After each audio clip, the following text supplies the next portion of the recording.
ঢাকা বিশ্ববিদ্যালয় কেন্দ্রীয় ছাত্র সংসদ ডাকসুর ভিপি সাদিক কায়েমার বাংলাদেশ ইসলামী ছাত্র শিবিরের কেন্দ্রীয় আন্তর্জাতিক সম্পাদক পদে নেই।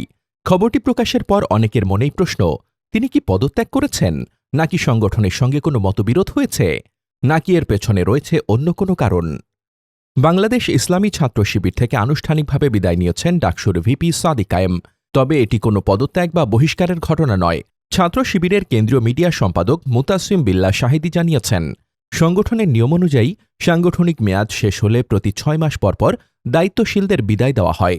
সেই প্রক্রিয়ার অংশ হিসেবেই সাদিক কায়েম সহ আরও ৮ জন কেন্দ্রীয় নেতা এবার বিদায় নিয়েছেন। বিদায়ের পর নিজের ফেসবুক পোস্টে সাদিক কায়েম লেখেন, বাংলাদেশ ইসলামী ছাত্র শিবির আমার আবেগ আর ভালোবাসার প্রিয় সংগঠন। দেখতে দেখতে দীর্ঘ এক সোনালী অধ্যায়ের সমাপ্তি ঘটল। সংগঠনের স্বাভাবিক প্রক্রিয়ার অংশ হিসেবে আজ আমার আনুষ্ঠানিক ছুটি হয়েছে। এই বক্তব্যে বিদায়ের পেছনে কোনো বিরোধ বা অসন্তোষের ইঙ্গিত নেই, বরং সংগঠনের প্রতি কৃতজ্ঞতা ও আবেগের প্রকাশই বেশি স্পষ্ট।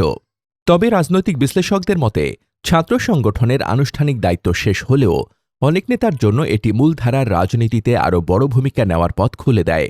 হয়তো সেই পথ অপেক্ষা করছে সাদিক কায়েমের জন্য।